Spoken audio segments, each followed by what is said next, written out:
Good evening, ladies and gentlemen. Welcome back to CRL, Cotton Racing League. Back again on a Thursday night with your Tier 1 drivers here in CRC 1. It is, of course, round 3 around the Temple of Speed at Monza. Different format as well tonight. It is, of course, sprint, qualifying, sprint, race. So that's sure to throw up a couple of different things, not just for the drivers, but for us ourselves. As usual, I'm your unusual lead comms tonight, CRL Freefall, and I'm joined again by my good friend and fan, I nearly said. It's Mr. Jamie Morris. How are you doing, mate? Very good, thank you, mate. Nice to be back for the third race of the season around Monza, the Temple of Speed. A very difficult circuit despite being a short track, 5.7 kilometers long. We didn't have this circuit last season due to problems with the curbs, and I think that's been rectified just a bit, but it's still tricky, so you've got to handle it well. It was replaced by Imola last time out, and it was Toto Pease who won that race last time ahead of Jeroen, or was it Walter Jeroen? It was one of those two, but one shot qualified is about to be underway. Who wants to take it? Do you want me to take it, or do you want you to take it to this lap? I think you go for it. You know these drivers, you know the track very well. Who are you going to go on board with? Jeroen. Go with Jeroen, put the pressure on him. Oh, he's just popped up to me. I'm lost at the moment. Where is he? He is coming around turn 2.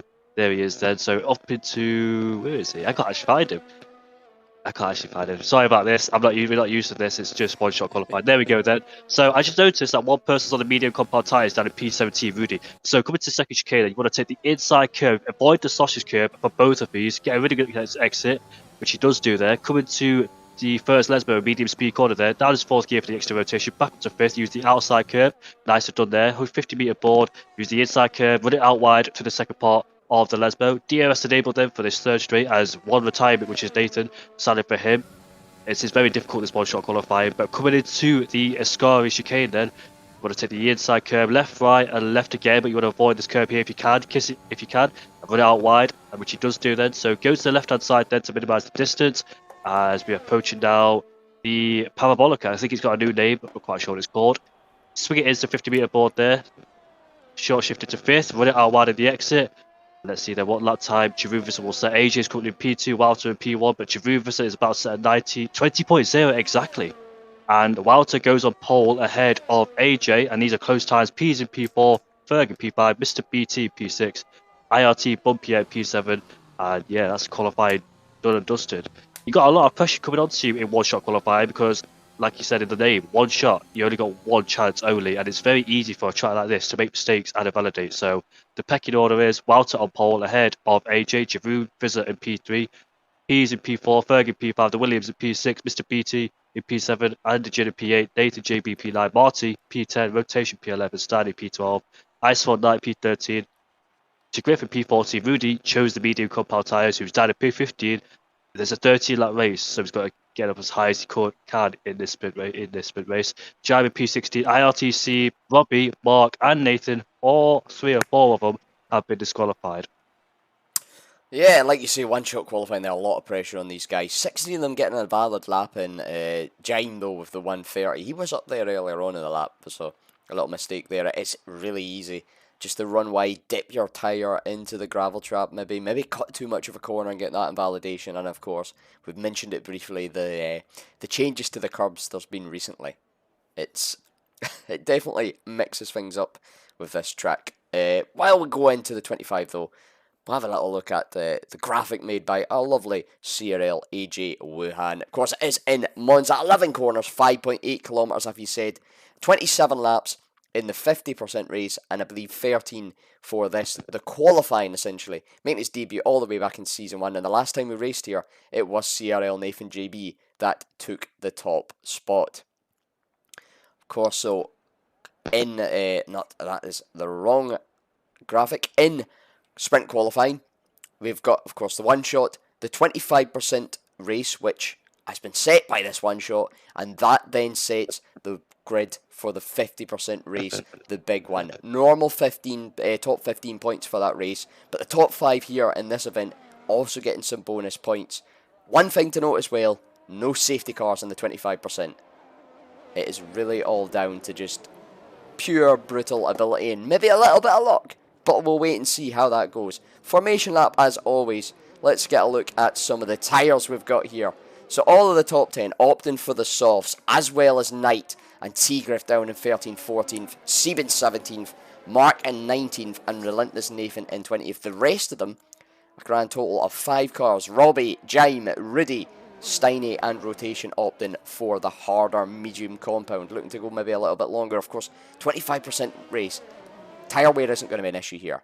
It's going to be about optimising that pit stop to get the undercut, the overcut at the right time and the right traffic. I'm just thinking. So, did the people who finish in the top 10? Yes. Do they have to start the tyres they started on the top 10, or when it comes to the actual race, do they get a free choice? Is that how it works? So for the one shot, the guys that did their one shot lap and finished inside the top 10 on that one shot, they have to start on those tyres for this event. So that's why you see the top 10 there, all in the softs.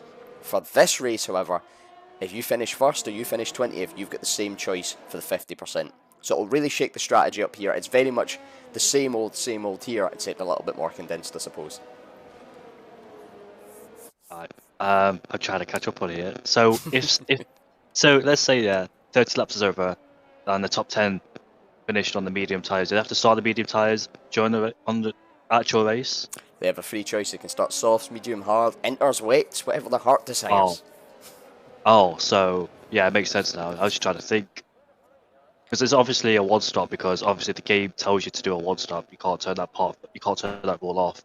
But in the actual sprint race, you really don't need to pit, do you? In the actual real life event. No, of course they can go the full length. The rest of sort of that strategy call in the real life one. Do you go soft and you try and burn through the tyres, or do you go maybe medium or hard even to go to the end? These guys don't have that option, so everybody here expect to be soft, medium, or of course medium soft.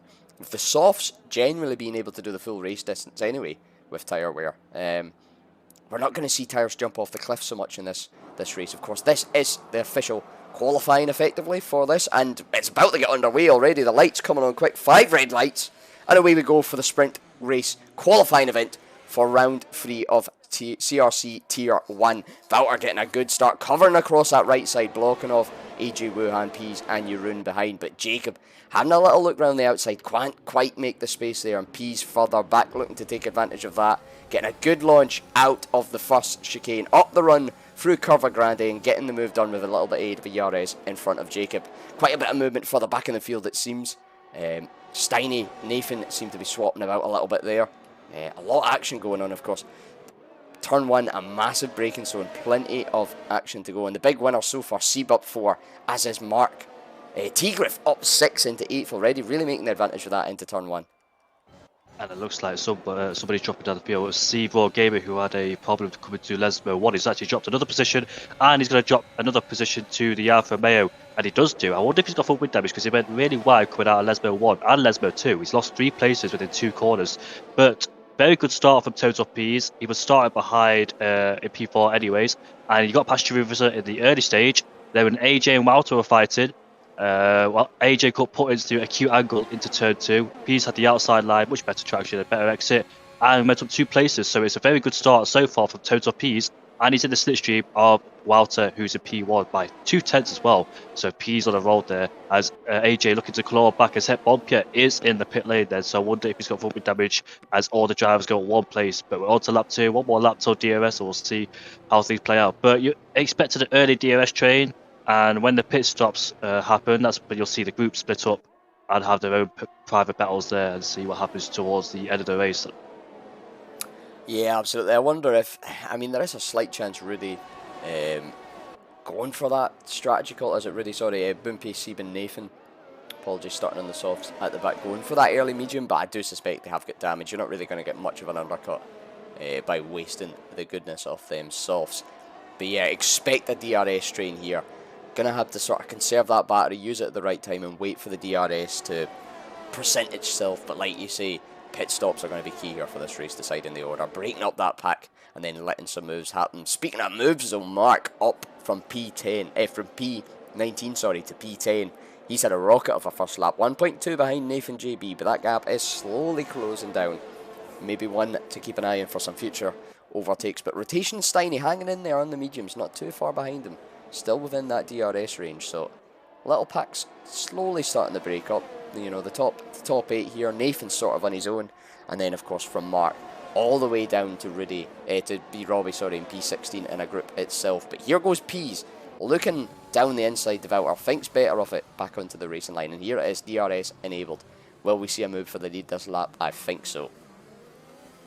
A big train from first to 8th, but P's then saving up that battery store. I wonder when these guys will pit, because on lap 3, those mediums could definitely go to the end now if they pit. Who will be the first one to pit in that top 9 on the soft compound tyres, go for the early undercut? So Rudy down there in P17 got lots of fresh space ahead of him. You could use that clean air to utilise those soft tyres and see what he could do then. He might be into this pack, because one of these guys are in the DRS trade, loads of dirty air, and Rudy down there in P17 full of clean air, as DRS is now enabled then on this back straight. You don't really see overtaking around here, unless people on different strategies, for instance like old mediums versus new softs or whatever.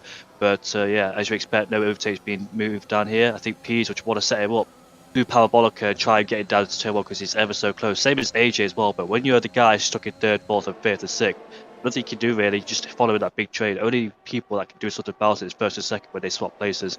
But Peas and Walter, these are clean exit coming out of parabolica, and there we are, onto the straight, 3/10 behind, has the ERS advantage, now with DRS as well. He's going to make his move. He can't afford to stay behind Walter because he's got AJ at the back of him. And there you go, pulls to the left hand side and takes the lead of this race. Any moves going further back? Nope. So Peas takes the lead of the race ahead of Walter, AJ P3, Richard Verhoeven, and Jim Williams, and Tigriff following. Yeah, Steiny and Knight having a little battle further back there through turn 1 and 2. Knight getting a better run down with the softs and the aid of the DRS. Jine though, he's opted to go for a pit at the end of lap 3, putting on a fresh set of softs, so he'll definitely be able to go onto them. We did see from the tier 2 race earlier on that it is possible to make them stretch. Steiny all over the back of Knight. Knight a little touch on the inside curb at turn 3 and 4 there, but holding the car nicely. Very, very easy to lose. They are meanwhile further up. You run it onto the back of Jacob by the looks of things. That gap coming down to just under 2 tenths. Isn't going to be able to make a move into the Scary. Wisely opted for. Another thing to note here as well, Jamie, of course, it isn't possible. It isn't like the 50% races. If you get an unfair 5 second, 3 second warning for cutting a corner, for making contact, that can't be removed in these sprint qualifyings. It is wherever you finish, wherever the game puts you, that's where it puts you. So it will be key for these guys to obviously try and keep the warnings to a minimum as usual, but even more so, don't go for silly battles and risk yourself getting unfairly pushed off and having to take one, because there's nothing you can do. Wouter though making a move for the reclaim of the lead. Jeroen having a little peek down the inside on Jacob, not quite close enough to make the move, sticking his nose in there, letting Jacob know, look, I'm still here, I've got the DRS and I'm coming through at some point in this lap.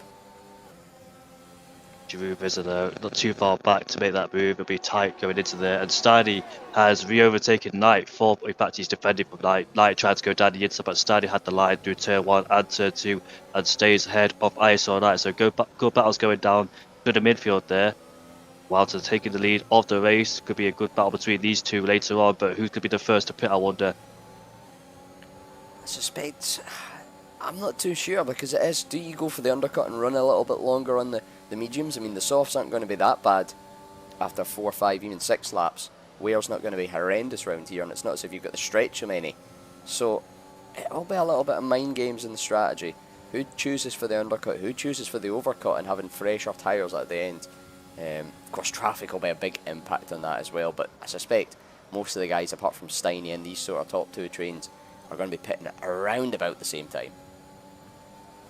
Just saw Steiny there being overtaken by ISO Knight into Ascari. The worst place to be overtaken, because he got put offline and is now fighting with Marty, I believe, down there. Steiny's in the pit lane, but we'll go back to the ball with the lead because they're ever so close, 1st, 2nd and 3rd and 4th, about the whole top 9 of this pack. Mark just unable to get in that 1 second ranges. AJ struggled with traction for that at turn 2 there.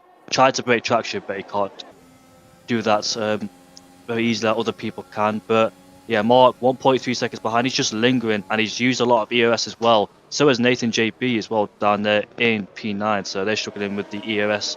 But Mark needs to get himself in that 1 second range of DRS to try and save a bit of that battery and try and use it later on in this race. That's his target. Go from P19 to P10, but is there any more places to be gained there? Will he be one of those drivers to go for the early cut? Undercut, sorry. You suspect, potentially, you know, he's not in a prime position at the moment, shall we say, but of course this is only the qualifying. There is points here on board for the top 5, from 5 points in first all the way down to a single point for P5, so it is worth getting those top 5 positions, but most of all, you're just setting yourself up for the best start for the 50% race here. While that was going on, notice Steiny making that early pit stop, going in the soft, so he'll be one very racy for the second half of this race, but he does pick up a 5-second speeding into the pit penalty. And here we go, AJ Wuhan into the pits at the end of lap 7 after 6 laps on the softs. He's the first of the front runners to pull the trigger on this. P's going for a move down the inside of Valter into turn 1, gets it done like we've seen before, just a bit of swapping back and forth every few laps from these, but this will be it. Will we see a reaction from P's, Valter, Jeroen, even Ferg and Anjan, or will they choose to go a little bit longer and minimise the amount of time they have to spend on those mediums? Marty followed suit with Jacob. We've seen him battling earlier on with Steiny before he made his pit stop, so obviously trying to cover that off, picking their battles with who they're racing, I suppose. Very good race management in a way.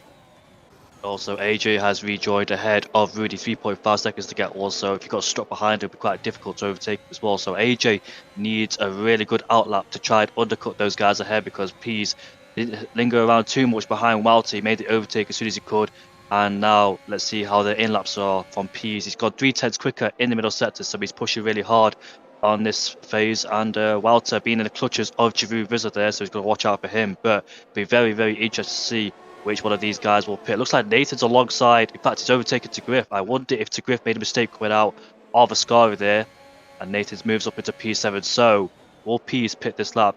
Should be, yes, he does. Walter, he stays out. P stays out, and there's an Alpine of Ferg in the pit lane. There's a Ferrari of to Griff going in, and Mark. So interestingly, Walter stays out there for one more lap. So does Giroud. But the longer these guys stay out, obviously, the better chance of AJ and P's undercutting the two ahead. Obviously, Giroud, Vizor, and Walter being stuck in dirty here. But Robbie's retired, and you said there's no safety cars. If there was a safety car, it will play beautifully in the hands of Walter and Giroud. But obviously, there's no safety cars. So, lucky there from Total P's that a safety car wasn't deployed. Otherwise, it'd be the worst position. Absolutely. Robbie losing on the exit of Ascari there. Very easy to do. I suspect, hopefully this isn't a little bit of commentator's curse, but I suspect that won't be the first car we see going off the wall and maybe going off the track, and maybe into the wall at some point this weekend.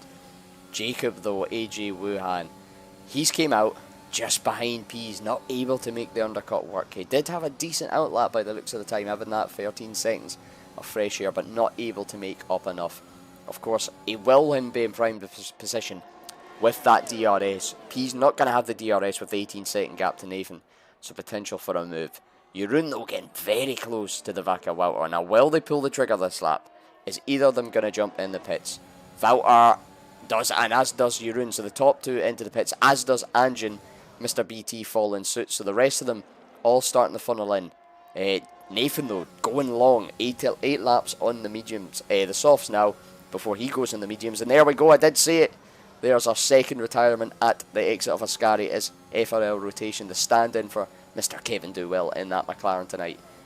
Pizzo running down at the start-finish lane, across the start-finish line. Here comes Valter, here comes Jeroen, and he does get ahead of the both of them. What about Jacob, though? Jacob does undercut Valter. That would be huge for him now, and he will be in effective second place here. And we have seen already, first and second are the only ones that can really back and forth each other with the overtakes, unless a mistake or a prime opportunity arises. That was very good from Walter there, because he spent 2 laps longer, and in fact he didn't lose too much time to AJ's in this DRS. But it's going to be very interesting to see who wins this race. Then AJ almost getting out of shape cut out of the second chicane there, so AJ then used a lot of batteries on that outlap to try and reduce that gap to Walter. Now he's trying to save it and see when he can plan his attacks. But he's in P2 then, he's 6 tenths ahead of AJ. It's going to be very hard to part out this 1 second gap, because the DRS slipstream is so powerful around here. And the Jordan P7 behind his teammate as well, they both came out the pit lane, and somebody has made a mistake coming out of the second chicane. That is C Royal Gamer, and Nathan JB then opted to go to the pit lane about 1 or 2 laps later than everybody else. So let's see how it plays out for him. But there's a massive train going on here. Look at AJ so close behind P's, and I think he'll have to overtake him on the straight, because if he stays behind him, Walter and Giroud will pounce on him. So Total P's will be vulnerable on the straight. Using the ERS is Total P's trying to stay ahead, but Walter is so close behind AJ. When he try to go for it in turn 1, double slipstream effect for Walter there. P's defended on the inside. Here goes Walter on the inside. AJ on the outside. AJ sliding through turn 1. Into turn 2 we go. P's has the outside line, gets a better exit, but better traction as well. And AJ stays at P2 there. AJ was put in a harder rock place because he had to defend and attack. And yeah, Walter was almost on the back of him. Yeah, Walter getting a good exit out of Parabolica there. A nice run up to the back of Jacob with that assist of the DRS, ERS, and of course the double slipstream, like you said. Neither of them able to make the moves. P's putting his car in a very good position, moving across the right, cover off Jacob on entry. That sort of forced a bit more defence from Jacob's part and lost a little bit of momentum into the corner entry. But all three drivers doing very well not to force each other under those deadly curbs and send one of them into space. Further back, Jaime running side by side with T-Griff, not quite able to get by him into Ascari. Might be looking for a better exit here. On the softs against the mediums, he does get that little aid of Barry and a little touch onto the back of the Ferrari from the Alfa Romeo, and I believe there's yellow flags further back. Yep. That looks to be Mr. BT. Williams outbroke himself, running off across the gravel and grass, and he let the guy Stanley go, so yeah, his tyres will have a bit of debris on them, but he needs to clear that away. Here comes AJ then for the second time. Can he get the move stick? Yes, he does. Into turn 1. Will P try and go back down the inside? No, he won't. AJ goes a bit deep, puts himself into an awkward position into turn 2, but stays ahead for the time being of Total P's then. So AJ takes the lead of the race. Both Alpines are fighting. That is Anderson who overtakes Ferg for P5. So good battle going on there between the two. P's does not get by into the second chicane there. But so I want to talk about Nathan JB down there in P8. So he's broke away from the top 6 because he's rejoined behind Rudy, who's could say he's on an older set of soft compound tyres now. It's not really worked out for him down in P8. He's on a brand new set of mediums and he's stuck behind Rudy. He's been stuck behind him ever since he came out of the pit lane, and he's lost his connection towards the top 6 then. So got to watch out for Jam as well behind him. To Griff also down there in P10. So it's not really worked out for Nathan staying out there longer. But look at that. All 4 cars just tantalising close, just below a second of each other. All 4 of them. Or you could say Anderson as well. So it could be a very close battle in these last 2 laps of this race. Absolutely. All 4 of them, a tenth from nose to tail almost, going through like an interconnected train through Ascari, never mind a literal DRS train. Very, very good close racing here, but again, the prime opportunity for overtaking we've seen so far. Down to turn 1. Look at the speed Jeroen's got with that battery, DRS, and effectively triple slipstream. Oh no, 3 wide! Derating. That was heart and mouth stuff there for a second. No, you got to give it to them. Respect to all, probably 5 of them, because they did not make contact. Jeroen is getting out of shape there. Anderson is up into P4. I thought that was going to go horrible, because there was 4 cars in about 5 tenths of each other, not even a few meters in between each other. That was so close. I don't understand how they didn't make contact, because into a corner like that, turn 1 and turn 2, carrying a lot of speed.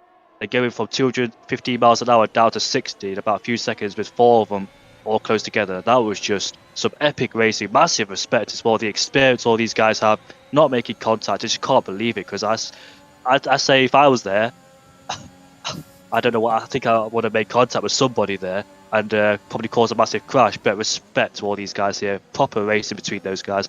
2 laps left to go then. Total P's will start the last lap with AJ P2, Peralta P3. Anderson, possible chance of getting a good start for the actual race.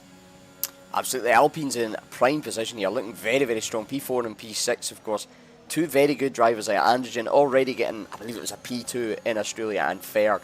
You can never discount a champion, especially in his own backyard. Anderson getting a little bit of a rundown of Wouter now. Wouter really flashing on the D rating, but of course most of these guys are, and there's contact on the braking.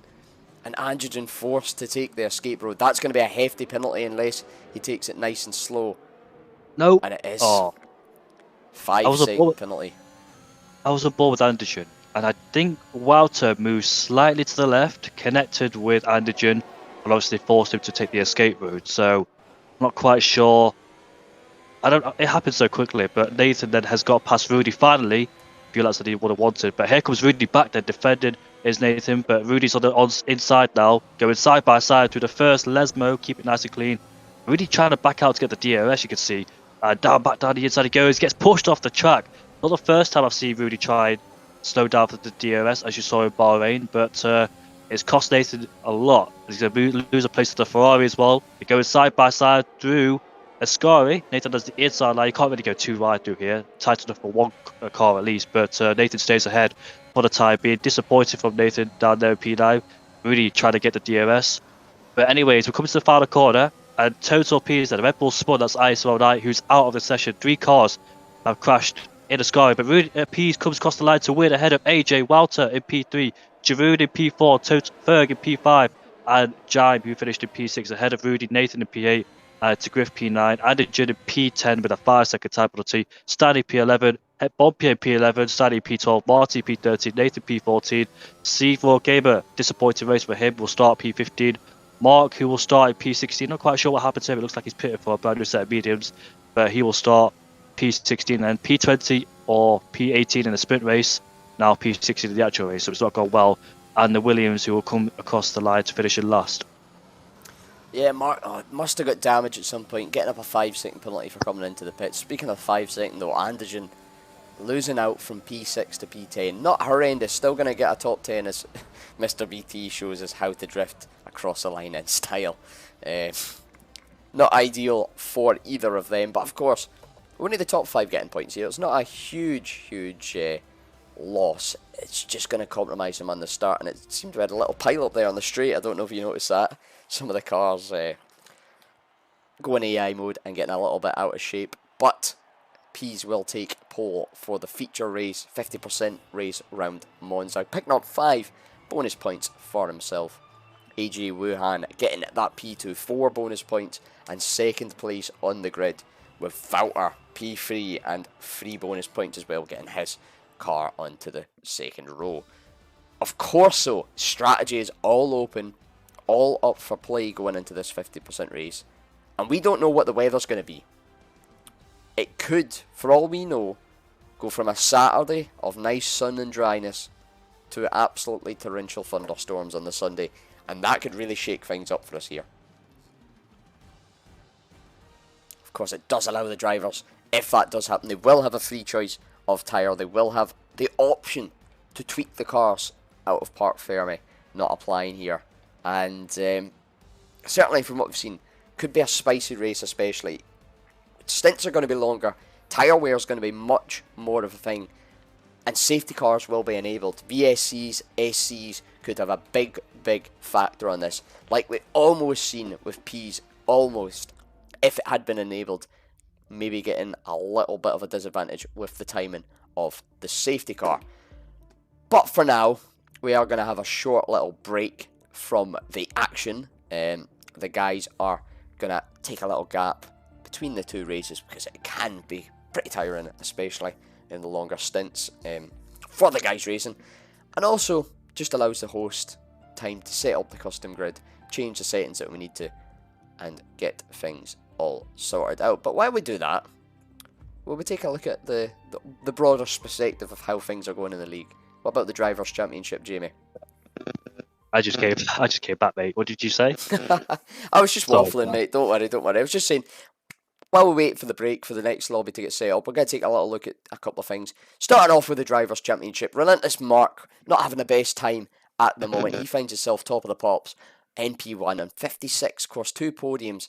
The latter coming thanks to a penalty to Nathan in France. Valter, the defending champion, only 4 points adrift. Of course, picking up 3 points there in the sprint qualifying, so effectively 1 point behind going into this final session. Anderson, P3, he's on for a corker of a starter season here in CRL. Has reserved before, full time this season. Unfortunate not to get P6 in the qualifying there, but P10, not a bad place to start around Monza. Jeroen, a title contender at times last season, only 16 points off. He did have a poor start last season, but came into some real good form and has really risen up the ranks, you must say, of CRL, especially in the last 2 seasons on the 40 points. T-Griff, don't ever sleep on the Ferrari of T-Griff. 37 points after 2 races. Tends to go unnoticed, but doing very solidly. Likewise, Pease, again, one of them that had a dodgy start last season. 33 points, 23 points off Mark. I'm sure Mark will never mention that to him at all, especially if that extends itself after this weekend. But Again, a title challenger at times last season, one to watch out for, as is the two head admins, AJ and Nathan, P7 and P8, always in the top half. Never quite in recent seasons, I must admit, been able to break into that top 3 battle at times.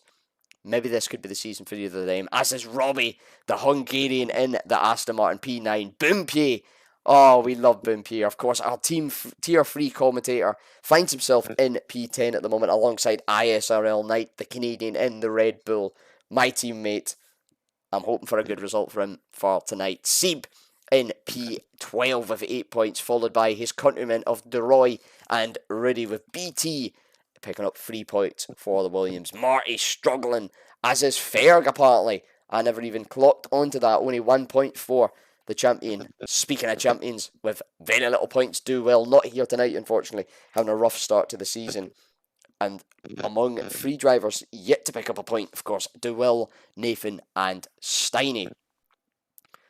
That all transfers across to the combined constructors. AlphaTauri leading the way, only 2 points clear of Red Bull.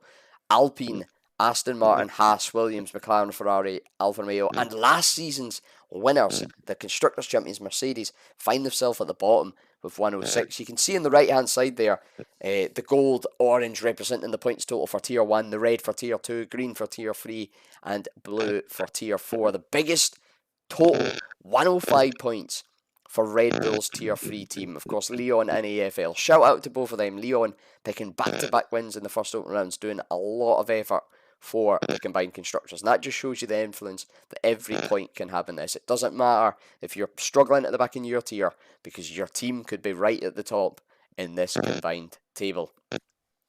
And just, I suppose, a quick one while we wait as well. Round 2, what happened last time out? Of course, we're on France, the circuit de Paul Ricard. Jeroen picking up a win with 40 points available.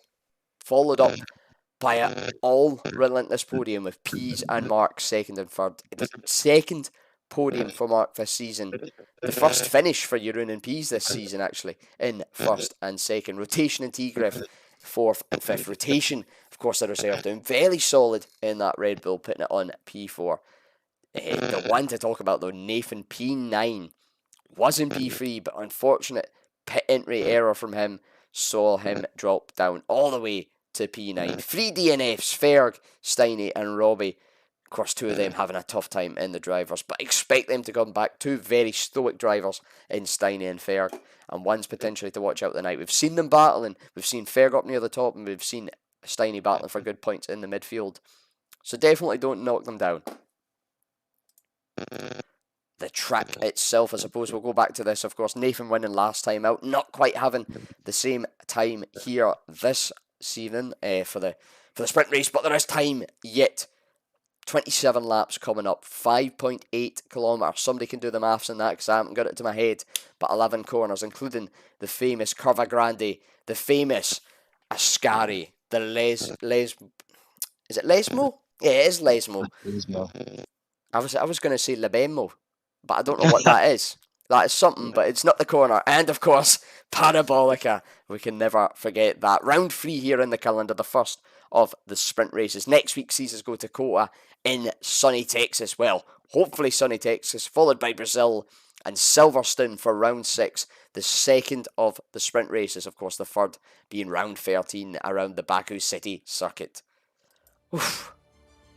Monza, despite being a short track, it's very, very difficult because the curbs, the sausage road curves, catch a lot of people out, and you have to be very, very precise where you place the car in turn 1, turn 2, turn 3, and turn 4. And down at Ascari as well, that can catch a lot of people out because you can lose the back end very easily, especially that last part of Ascari. Hitting that inside curve where 4 people in the race, on the last lap as well, a Red Bull retired, I think that was ISRL Knight, who got caught out. So if the 4 drivers are already struggling in the race with much more heavier fuel, and let's see how the weather plays out as well, we could see a few safety cars being caused. I remember one race in CRL where quite a few safety cars came out, so this track is known for its safety cars, and I won't be surprised if we see one in the race. But turn 1 and turn 2, you're going from 211 to 12, depending on your downforce setup, how much speed you carry on the straight, to about 60 miles per hour in the first corner. That's about 335 kilometers an hour to about 90 kilometers an hour in the first 2 corners. You have have to pick your braking point. You got to save, you got to carry a lot of speed there, and very important not to go out wide because it's very, very easy to misjudge your braking point. Brake before the 100-meter board, clip the apex to turn 1 and turn 2, just kiss it, then get a good, really good traction coming out of turn 2 when the car's straightened up. Short shifting will help you as well to reduce the wheel spin. Then curb a grande, stay as right as possible to reduce the time. And coming into turn 4, turn 5, the second chicane, the one where it can catch a lot of people out. If you bounce over that second part of the chicane there, it can catch you out a lot and put you in the gravel. So in the first part of it, you want to hug the inside of the curb, avoid the sausage curb. Then you want to kiss the apex of turn 5, then run it out wide at the exit, not dipping the wheel into the gravel. Coming into the first Lesbo, this mid-speed corner, stay in 5th gear, carry the middle speed, and use the outside curb. Into the second part of the Lesbo, hit the apex into the turn 7, I think. Then run it out wide at the exit. Then, most tricky part of all, Escari. You have to be absolutely precise. You have to go stay on the line and have a rhythm through there because it's very easy to lose the car and very easy to outbrake yourself as well. So this track is very, very challenging and demanding. Absolutely. For me, the two tricky corners, turn 1, especially lap 1, all the cars together, heavy fuel, maybe cold tyres as well. And there is that sort of chain reaction because the first car can brake at its normal braking point. The second car's got to brake slightly earlier just to avoid that contact. And that sort of concertina effect works its way back through the pack. And we have seen it before in previous CRL races and indeed in the actual real F1. Some little incidents into that corner, and of course, like you say, Ascari, very crucial to get the entry into the left-hander at the first part because that follows you on through to the exit of the final part of that corner there. Blue skies here in Monza though for the 50% race. We have got the 30-second countdown clock on, so one of the drivers happy with their setup, happy with their tyres, happy with their fuel, and saying, let's go boys, it's time to race. Maybe a few disgruntled drivers at that aspect, but we will wait and see. 15 seconds before the cars take to the grid here. Free tyre choice as well. Will be interesting to see what strategy the front guys opt for, and the back guys indeed. Probably good opportunity for alternative strategy here, especially with that ever-looming safety car threat, like you said. Does look like a lot of them on the soft tyres, however. And that is pretty much the case. It is almost a repeat of what we saw last time out. The top 10 all on the softs. P11 to P14, Boompi, Steiny, Marty, Sieb, all opting for the mediums, as is rotation down in P19, with the rest of the second half of the field. Mark, Nathan, BT, Knight, and Robbie all opting for the softer tyre. Of course, pretty easy one stop round here, you have got to admit. But that's before you loom in the fact of potential safety cars, potential weather, late virtual safety cars, every sort of thing. Anything can happen in racing, and that is why we love it, of course. Don't expect to see the hard compound tyres being used unless there's early contact in the first few laps. That's when people pit on the hards and hope for a safety car, which is a high chance around here. It's so easy to lose it around here. One of the most difficult tracks in my opinion as well. So, Pease then, if you can reminisce what he could do at the sprint race, he had a really good start, really good launch off the line, and the second part was good as well. So if you can do that, cover the outside line, have the inside line to turn 2, should be all sorted. But AJ then wasn't a bad start. It was just a average start. But can he get a much better start than last time? We'll see. If he try and challenge Pease into turn 1, we'll see then what can Wilder do down in P3. Also, Giroud then, it's going to be very interesting into the first 2 corners and down at the second chicane as well. That's where the battle's going to be. Bompia at P11, very good prime position to be if you're outside the top 10. You don't want to be where Andigen is and T-Griff there, 9th and 10th on the soft compound tyres. But they are sort of brand new sets of softs because we didn't have the short qualifying and it's a brand new lobby anyway. So we're going to have all the drivers that are approaching the start-finish line, and Robbie will be in last place to be the last driver to line up, and I'll take you to the start. Brilliant, brilliant. Yeah, it's going to be an interesting one, definitely. High-speed Monaco, I like to call Monza, because the walls are just so tight, the corners are so tricky and tight as well, and those curbs, we haven't seen it yet, but don't be surprised if we see F1's attempt at a space shuttle at some point in this race, because they really can't launch it off those curbs. But like you say, Robbie lining up on the grid forming into place, ready to start, and I'll hand it over to you, Jamie. Just waiting for the lights to go out then. This should be a very interesting start. I can't wait, no rain at least, as blue skies and a bit of cloud. 2, 3, 4, 5 lights, and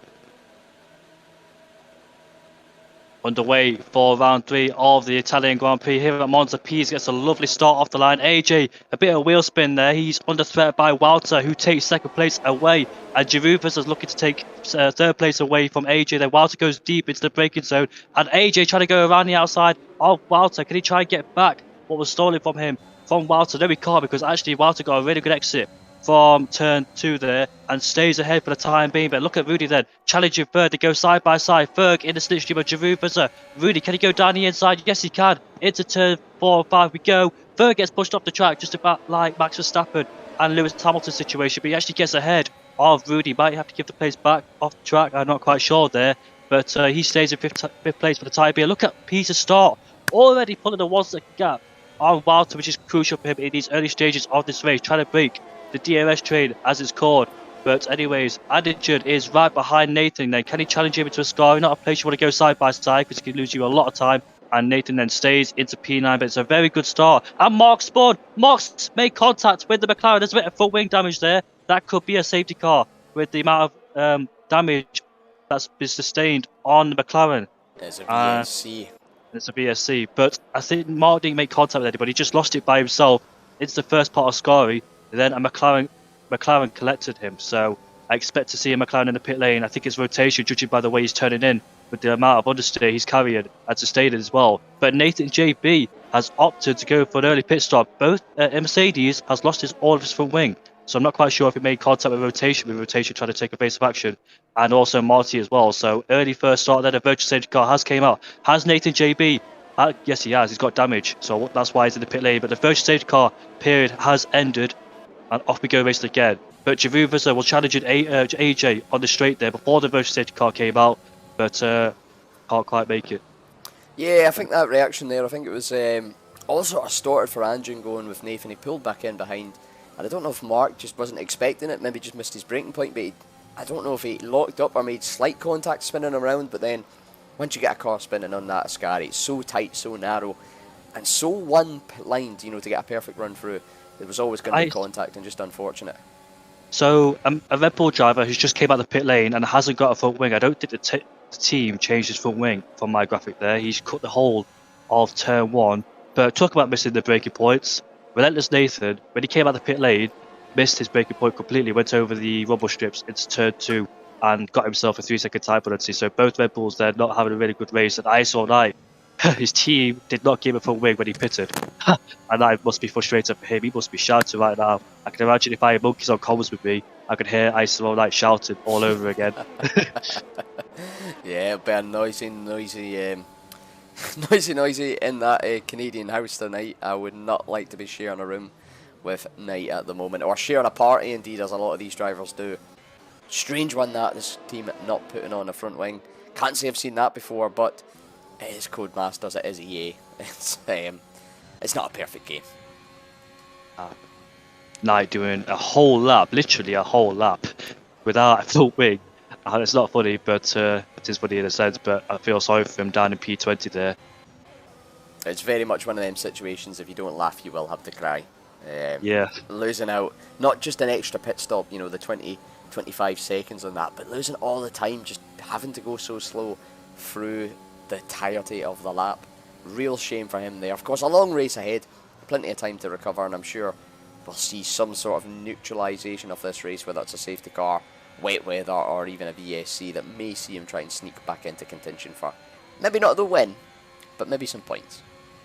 He's on the soft comp tyres as well, so expect another pit stop there, go for a short stint on those softs. But Walter, however, I don't know if you saw it, coming out of the Scari, he went very wide, he might pick himself up a warning, so he can be very careful not to do that 2 more times, as fastest laps are coming in, as Rudy takes the fastest lap away from Pease then. You can see Ice All Night getting out the way of everybody there, so he's a lap down already. Shame for him. He had to double stack as well in the pit lane because his teammate also came in the pits. But Giroud hits the back of AJ coming into turn 2 there, carrying a lot of speed through turn 1 and turn 2 is Giroud, but luckily didn't lose an end plate. But somebody spoke without a turn 1 and turn 2.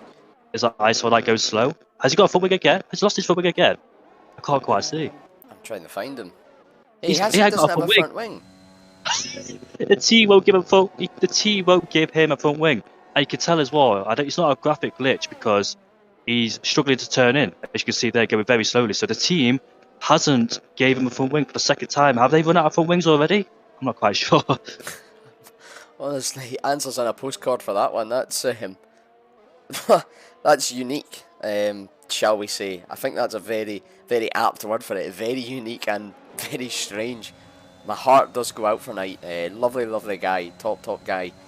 Hate to see it happen to anybody, especially to someone likes of himself. Nathan picking up a 3-second penalty, adding to his woes for that cut into turn 1.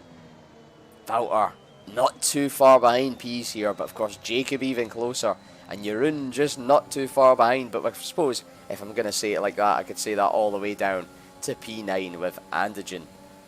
Will we see a move down to turn 1 here? Wouter not having... Is the DRS has been enabled? I don't know if he had DRS there or whether I'm just looking in the wrong place, but didn't seem to have that flap open.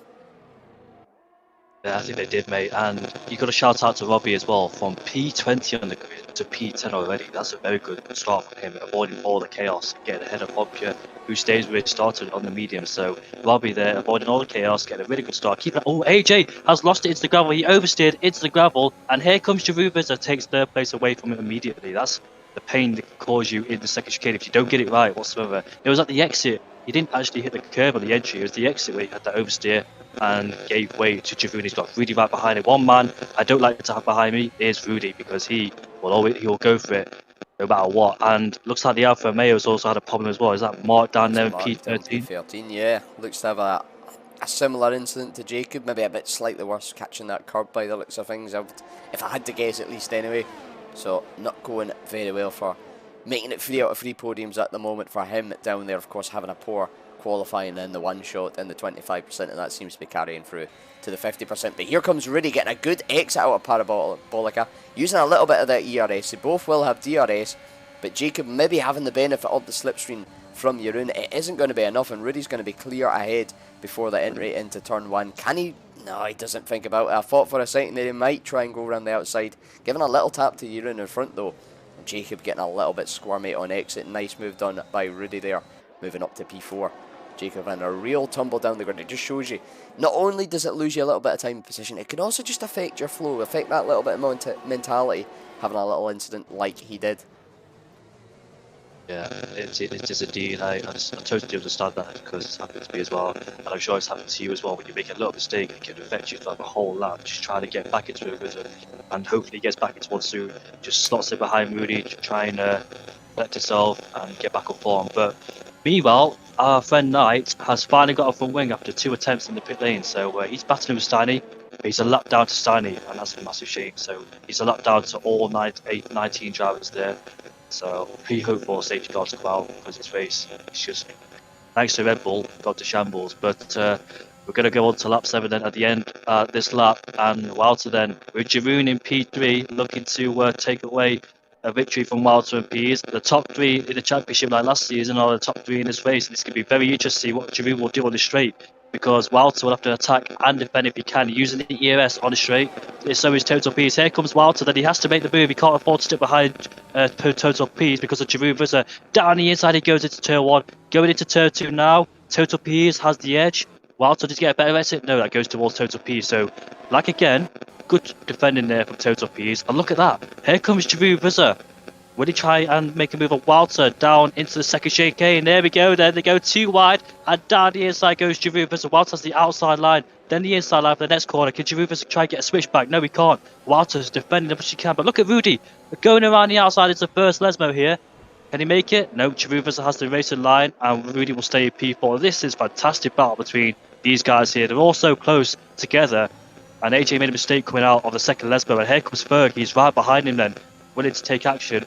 But AJ having the DRS to protect himself with Berg. And Jiver's also so close behind. So all 9 drivers fighting, but AJ's got wide.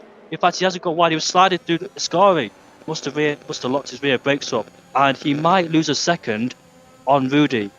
He needs to keep that second, otherwise he'll be vulnerable down the straight. But Ferg looking to take action there from AJ's mistakes. But AJ struggling so far in this race on those soft compound tyres. Could it be overheated issues? I wonder.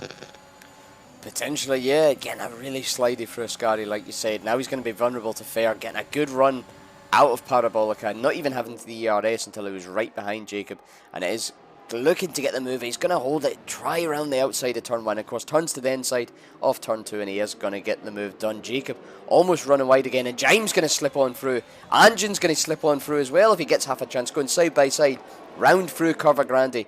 This may end up being a nice little side by side through the second chicane, like we've seen Jeroen and Wouter later on, but not quite for Jacob, losing almost, effectively actually, 3 positions there in 3 corners. Not having a great time at the moment. I suspect there is some sort of issue, whether it is tyre heating, whether it is tyre wear, or maybe just not really feeling comfortable with the setup in the car in these longer stints. Yeah, exactly. Especially a place like Scar as well, where you have overheating issues with the tyres. It plays a massive effect on you. So those soft tyres probably done for him. So you just be careful not to lock the rears anymore. And he also has traction issues also coming out. Oh, he's lost it! And is the one he goes? AJ will cause probably a safety car. And we'll find out in a few seconds' time whether that'll be a safety car or not. But if it is the safety car, the soft runners will benefit. They can put onto the medium compound tyres. And that is not a safety car. So these drivers then, as they cross the line, will continue onto lap 9 with no safety car. That's a massive shame for AJ. It was going to happen anyways on those soft compound tyres. But he had that qualifying pace. He couldn't produce the race pace. I just saw Walter defending there from Jabroon Visser as the safety car has been deployed at the very last moment. That's probably because AJ left the session. That's when it came out. I wonder if it is that, or if it is because we had a gaggle of cars coming through to that section of track. We have seen it before, cars crashing out in certain circuits at places where you really do expect a safety car, but if there's nobody on track soon, it doesn't choose to deploy. But we did see that sort of group towards the back all coming through. Nathan picking up a 5-second penalty coming into the pits, taking advantage of this safety car, and this will reform the grid. We did see the starting of some little packs. Of course, we had the front pack, and then everybody else behind sort of spread out a little bit more, so we will reform up. I expect to see the majority of the guys jump into the pits here. Steiny on the 6-lap mediums, he's going long. Knight, I wonder if he's going to be able to unlap his sail enough. He is a few laps down, I believe, at least one, maybe 1.5 just, so potentially, if he can get round quick enough and manage to jump the leaders onto the safety car, he might be able to unlap himself and get back onto the lead lap. I hope for his sake he does. It might be unlikely though. But the front And also, 9. There we are then. It goes P's, Walters in the pits. Everybody's going to go into the pit lane, make sure they don't speed as well. But this is going to hurt Anderson because he's going to have to double stack behind his Alpine teammate of Ferg. Anyone else double stacking? No, not Griff and Rudy, both of the Ferraris. Oh, yeah. Going to affect them massively. That's what happens when the safety car comes out. You're so close together. But Total P's then will take second place as our boy Het Bompje will take the lead of the race on those medium compound tyres. I don't expect him to pit because he's going for a very long stint on those mediums. And let's see then what can Het Bompje do then towards the second part of the stint. Total P's rejoins second place. Barbs in P3, Drew in P4, Rudy in P5, Jime with a 3-second time penalty down there in P6. Ferg in P7, Robbie in P8. He actually jumps to Griff and Anderson, despite he being further back. He wasn't in the DRS train initially, but P20 to P8. What can Robbie do? Remember what happened in Australia? He went from P16, P15 to P4, I believe, due to that post-race penalty. But he's also one to watch out down there in P8. Absolutely. Yeah, Robbie doing very well there, like you're saying. He's up to P8 from 20th on the grid. Have a little look at the change in positions and the penalties, of course. Jime on the 3 seconds of penalties, Relentless Nathan on 6, and Nathan JB picking up a 5-second penalty as he entered the pit box there, but choosing to pit again to get it removed. Very smart play, I must admit, from him. He's got the chance to do it. He'll be back onto the softs. 17 laps on the softs, I suppose, by the time the safety car goes 15 laps. It's not out of the question, I would say. It's definitely possible. They will be very, very tricky towards the end. Him and Seeb on the same strategy, but he'll be very racy off this safety car restart, and he hasn't got the risk being lapped. He's well out of the pits and well round.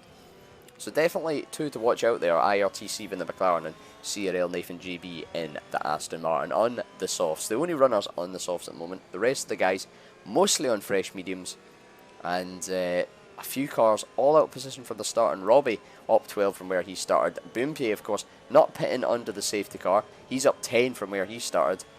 Big loser, so of course Jacob down from P2 to P8 to P20, down 18 positions, of course, with that incident, and Nathan down from 8th to 18th, but of course on a slightly different strategy now than a lot of the other guys, playing it a little bit differently, and sometimes you have to.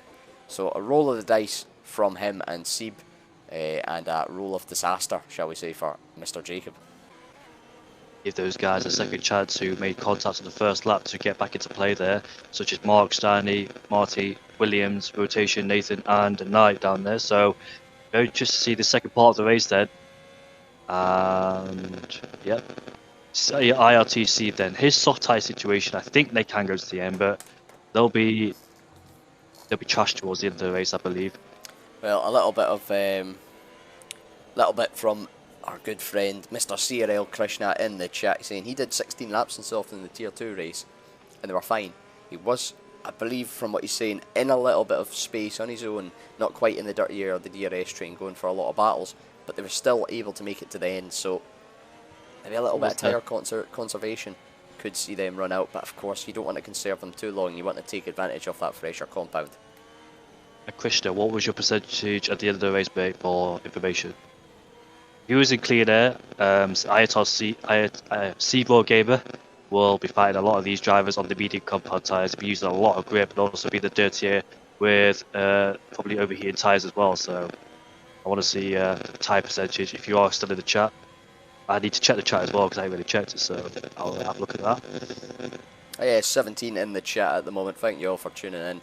As we normally do get a good showing on the Thursday nights here, and I normally a lot more repeat hits, shall we say, after the race is finished, but of course it is available to rewatch, as all races are on CRL, so feel free if you've got a free afternoon, evening, morning, night, whatever, and you want some racing action, have a look through our back catalogue of some excellent races. Steiny, 8 laps in the mediums, he's jumping into the pits. I suspect then a set of softs for the German in the Haas. That'll take him to the end and will make him looking a bit more racy than those 9-lap old mediums. Bumpe though, on the starting tyres here, going to have a massive disadvantage compared to the guys behind him.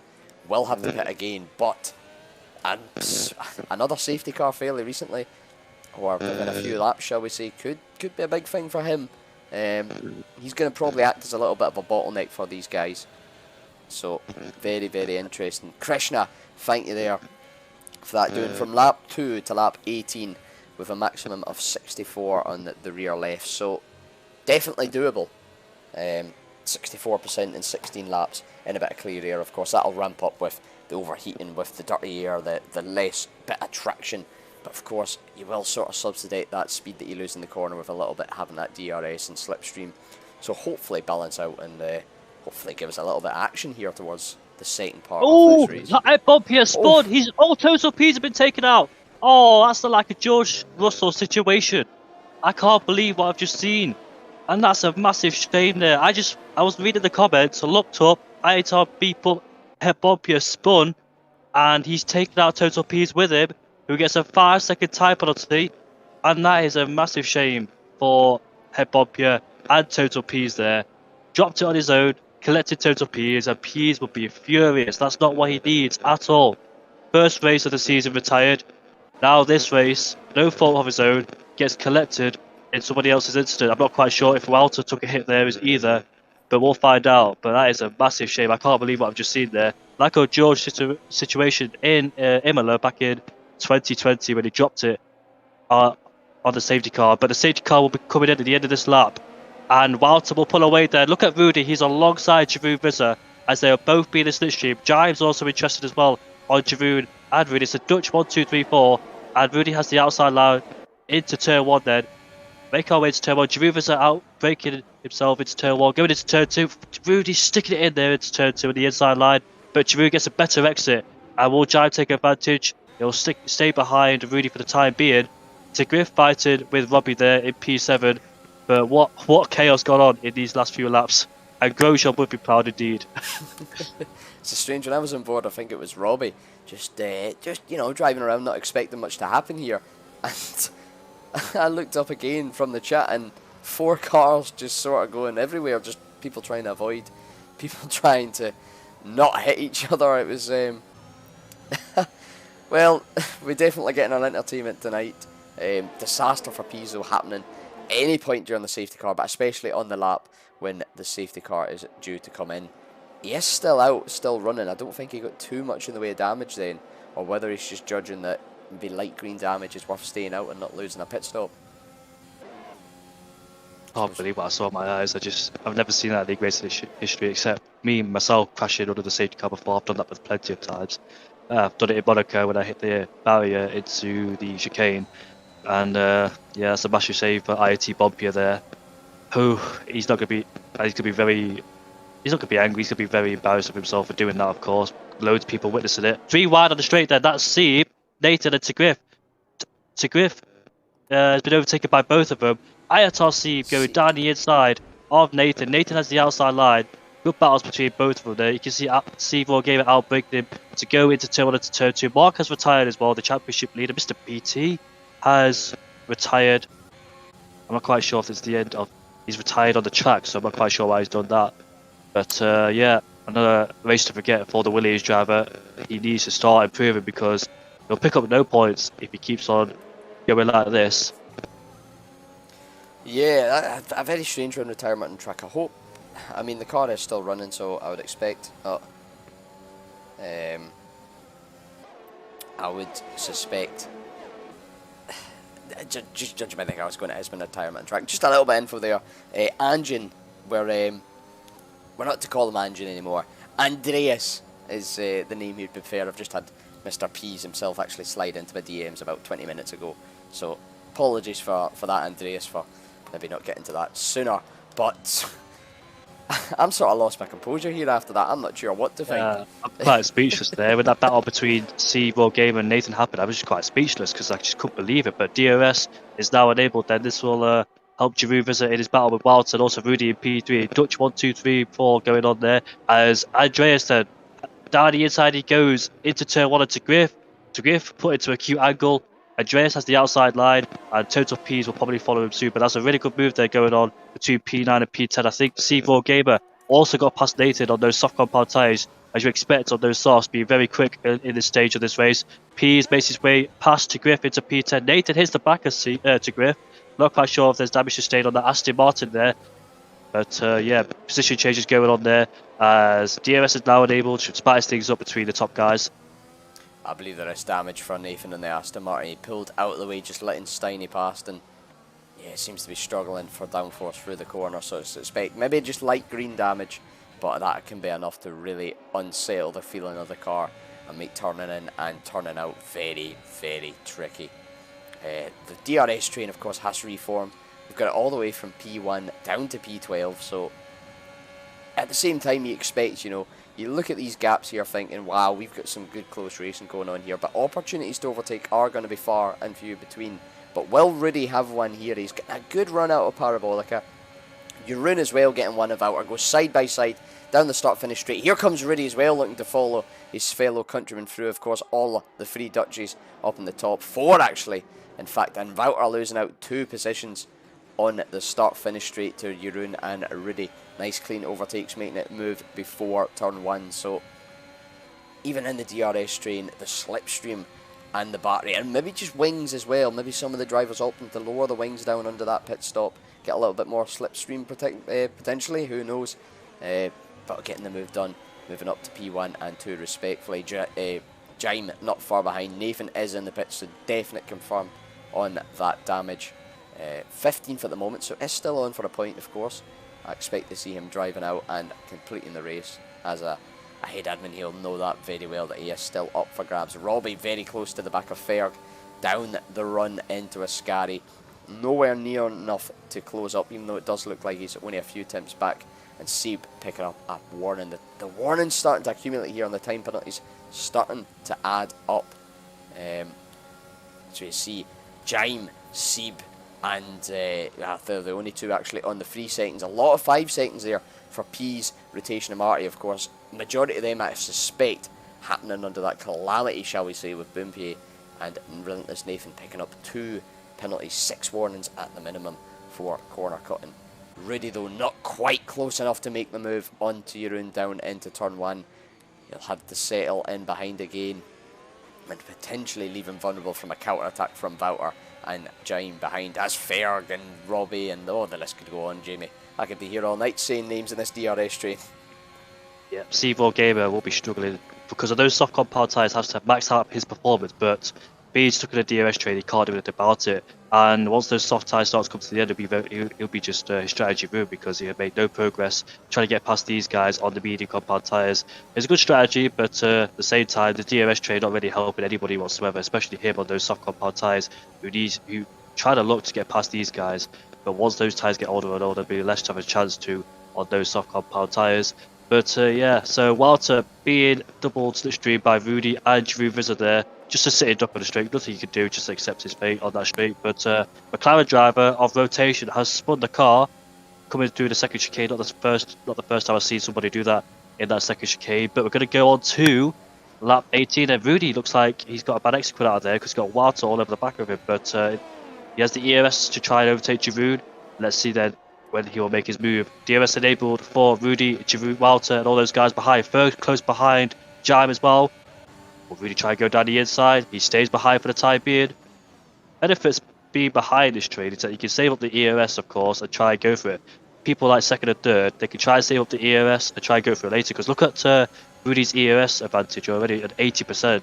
Maybe he's doing that to try and save up the ERS to try and go for it later. But the problem is he can't wait too long. Otherwise, people like Walter and Jaime would be all over the back of him. So playing the smart game is really not trying to go for it too early and just planning his attacks. Yeah, got that, and especially making sure once you've got that move done that you've still got a bit of battery left to help you defend, and ideally try and pull that 1 second gap to cut off that DRS advantage for them and minimise the slipstream advantage. It really is a mind game here with the battery management, really doing very well. 90% almost coming down into Ascari, using a little blast there just to give a little bit more momentum. P's getting past Andreas on the run down to Ascari, so P's on a little bit of a recovery drive here. I must admit, I'm very surprised as to how he didn't have the pit for a new front wing after that incident, but pleased to see that he is still running and still in the top 10. And definitely one to watch out for. One to watch out for as well. Steiny getting a little bit of a look down into Parabolica on Andreas. Getting a little bit loose on the rear end, of course. He'll be in a similar situation to Sieb. 2 laps, newer softs, but still the same issues. Being stuck in the DRS train, not being able to take advantage, and having to manage the tyre temps a little bit, almost losing it round Parabolica. I feel as if I'm inflicting some very, very good commentator curse here tonight as Ferg has lost it, battling side by side with Jaime. He went on the grass there, and obviously going on the grass there is not going to help anybody. Lost traction through a slow speed corner, getting on the grass, and he's lost all of his front wing. I don't think it was whoever he was fighting. Was it Andreas he was fighting? No, it was Jaime actually. I don't think it was Jaime's fault. I think Jaime gave him plenty of space, the room he needed. But Ferg just dipping the wheel on the grass there and yeah, losing traction and hit the wall. So that's the massive shame for him then. Jaime, pressure release free from him, but he's also got Robbie right behind him, who's on a really good drive, is Robbie. From P20 on the grid up into P5, doing what he did in Australia, going from P16 to P1 on track, but post-race penalties kicking in, finishing down at P4, but hopefully he doesn't have this time out and actually try and wait for the bogey because driver ahead of Jaime has got a 3-second time penalty. So highest he can finish being in this position P4, but obviously he can try and challenge Jeroen, Rudy and Martin if he can. We'll see with these 8 laps to go as they cross the line then to start lap 20 out of 28. This race has gone so quick despite having a safety car, and onto straight we go then. When will Rudy plan to overtake Jeroen Vizzer? We know he's leaving it till very late. 80% ERS he's got, and Pease has overtaken Nathan for P7. Easy move there. Having a look further back on Andreas, can't quite make the move done. Andreas defending very well, having a good use of battery. See, 20% difference between the two here. Ultimately the deciding factor. Sieb right on the tail of Robbie here. Those soft tyres giving good exit speed, of course, but they will be tricky, as we've said before, through the mid corners, and very, very perilous. Getting a good exit though from the second chicane into Lesmo 1. Can't quite get the space to make the move done. Rightfully defended by Robbie, but here we go. Maybe Lesmo 2 thinks better of it. A little bit of contact into the back of Robbie and doesn't seem to be damaged, but P's having to take a little bit more avoiding action on the exit of Lesmo, and this time not able to make contact like he did with Bumpy, moving back up into P6, of course, with a 3-second time penalty that will be affected post range. Don't know if that might be removable. We'll wait and see with the stewarding. Shout out to rotation there in P13. He was on the straight, he was behind Marty, and as they entered turn 1, rotation went for a very late move, made the corner, and went up to P13. I know it's hard for us to mention them because there's loads of battles going on, but I'll switch further down, as Marty spun coming out on the first Lesmo there. Berg overtakes him. I know it's hard for us to mention them because there's so many battles going further up ahead, but a quick switch to rotation of Marty, and he got the move done into turn 1 later on the brakes and made the corner stick. So up into P30 goes rotation. Stanley has got past Nathan. Go side by side. In fact, Stanley has the outside line, should get better traction. And there they go, then side by side to the softs versus the mediums as Nathan did, using the ERS to power pass Stanley, but he's barely got any ERS. You can see the flashing light there, the back of that Red Bull car. Will Stanley try and go back down the inside? Nope, not on this occasion. He stays in P9 for the time being. Good battles going on between those two there in P8 and P9. Andreas, he's sort of hooked onto the back of them as well, closing down that gap. These three having a nice little ding-dong over the last few laps, though. Andreas almost losing an exit of the first Lesmo. Battles all throughout this field, despite what you'd expect from a DRS train. It has been really, really entertaining to watch. Little battles here and there, people lining up moves and having a go. P's making a nice little recovery drive. Robbie having a charge through the field from P20th to P5th at the moment. Of course, Jaime ahead of him with a penalty, so the worst he's looking at right now is a P4. Cracking race so far. Still 6 laps to go. What else has this Grand Prix got in store for us? I suppose we'll find out. Marty is in the pits. Looks to be for a front wing change. Coming out to finish though, because he does know a point is on the cards here for that P15, and anything can happen. He will be very close to getting lapped, but I wonder on the fresh rubber it will maybe have an opportunity to pull away. But this could give Jeroen a chance at DRS to help defend against Rudy, as Nathan and Andreas going side by side. And Steiny in there as well. A little bit of contact between them, it seemed. Very similar to the Ferg incident almost, but Andreas doing well to keep out of the wall. I think Stanley lost traction and Andreas got caught out by the Haas losing traction there, so he had to go on the grass to potentially avoid a crash there. But Pease has got past Robbie. Has Robbie made a mistake coming out the chicane? There's gravel on his tyres, so therefore he must have clipped the curb and gone straight into the gravel. He's lost about 2 positions then. He's dropped behind Seaworld Gamer and Total Pease. Little incidents like that can catch you out massively. I wonder if Jeroen is close enough to that Mercedes ahead, but obviously Mercedes been on the soft compound tyres, expect him to pull away. But I thought if Jeroen was in close range of the Mercedes, could give him DRS down the straight, but he can't. But yeah, this is going to be a very interesting battle between Jeroen, Rudy, and Nathan's retired. Could that cause a safety car? I wonder. That possibly the prime position. I think will cause a virtual safety car. Jeroen has been saved for the time. In fact, it's a safety car. A full-blown safety car has appeared. That can happen sometimes, and anybody, I wonder, will go into pit lane. C4 Gamer is going to go in the pit lane to put on a brand new set of soft compound tyres. Steiny and Andreas. And what about Griff? Will he follow in to the pit lane? Yes, he will. I mean, drivers like that, I expect to, especially C4 Gamer with all up old soft tyres coming to the end of their stint there. So, or their peak performance, I must say. Still a bit of tyre life, but not the best. But C4 Gamer on the brand new set of softs there. Keep an eye on him. He could be danger towards these 6 drivers here with the fresh rubber. Absolutely makes sense for all 4 of them there. T-Griff serving a 5-second penalty, or is that a little bit of lag bubble there? It looked as if he'd stopped in his pit box, but now the camera's showing me something different. Answers in a postcard with that one, of course. But the gap they had to Nathan further back, it's, you know, it was rude not to pit, having a free pit stop effectively. Worst that we're going to lose is 3 positions if the other guys chose not to, but of course they all fall on in, so not a change of position, of course.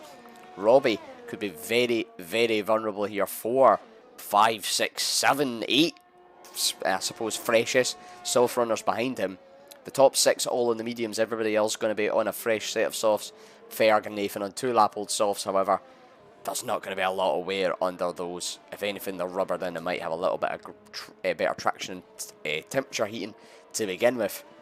But what a spicy ending this is going to be. Lap 23, expect to see safety car run to lap 24, and maybe come in to give us a minimum of 2, maximum of 3 racing laps under green flags here for the final part of this Italian Grand Prix. Rudy's not going to be happy about this one because he was looking to try to overtake Giroud before the safety car came out, saving up his ERS. But this also benefits Giroud because he's able to defend and save up his ERS ready for the last few laps of this race. So it's helped Giroud a lot.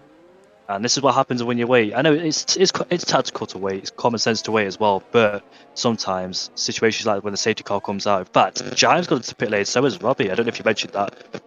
Just about to jump on it. Of course, the gap opening with the guys coming out, jumping in the pit, behind them. The top 4 choosing not to pit, and they've now caught up with the safety car, so that gap's going to be neutralised. There's no chance for them to follow suit without losing massive positions at the end of this lap. The top 4 all in 13 lap old mediums, everybody else on near enough fresh softs. Jaime and Robbie especially with those 0 penalties at the moment, and even Steiny down in P at the moment.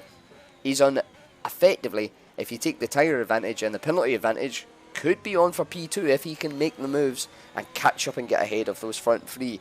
It's going to be a tricky ask, but I think we could see the sort of neutralisation of that DRS train. It's not going to be so hard, not going to be so easy to keep the car behind you if you've got DRS from the car in front of you.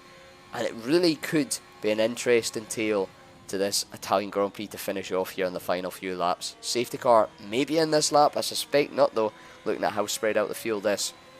And it normally should have called it by now, so it will be the end of lap 25, giving us a 2-lap shootout. We started off this race weekend with a 1-lap shootout to decide the grid for the 25% qualifying race, and we're going to end it here with a 2-lap shootout to round off the 50% feature race here in Italy.